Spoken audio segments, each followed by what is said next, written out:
David, All how right, are you? Ted. Nice Glad to meet you. you. Pleasure. I'm just uncovering this for you, trying to be as dramatic as possible.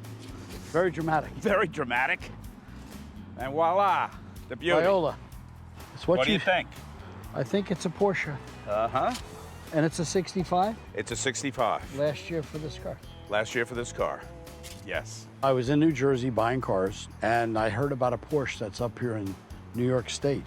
And it's my kind of Porsche. We have a wonderfully sentimental 1965 Porsche 356 that I bought for my wife 33 years ago. And it's particularly sentimental to my wife. Her dad had one when he was a younger man, and she remembered it. For our first anniversary, my husband decided to surprise me. I knew nothing about it, and the next morning, there was the car with a bow on it. This is my wife, Leslie, Hi, Nice Ted. to meet Nice you. to meet you. Hi. and she's the decision maker when it comes to this. Why are you selling the car?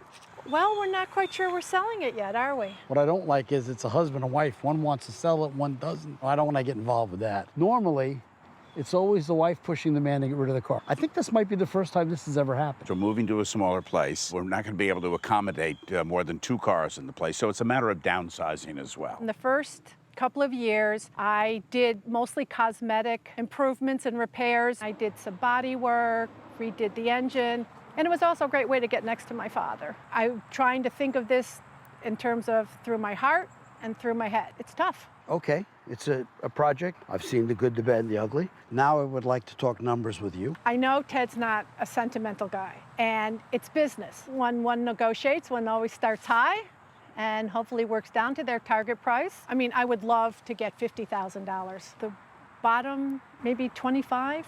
We start at 90. That's more than 3 times the value of the car. But there's another ingredient, and maybe it shouldn't work because Emotion. of this other. Yes. That doesn't make a bit of difference to the value of the car. Counter it.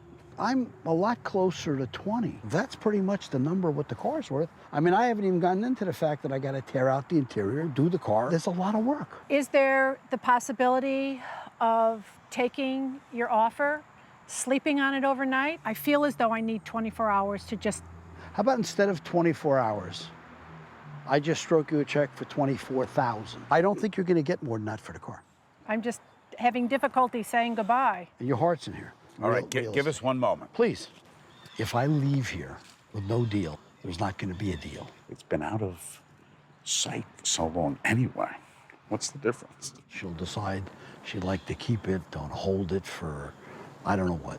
And you got an extra 25 in your pocket. I don't normally work this hard to buy a car. It's just a car. Mm-hmm.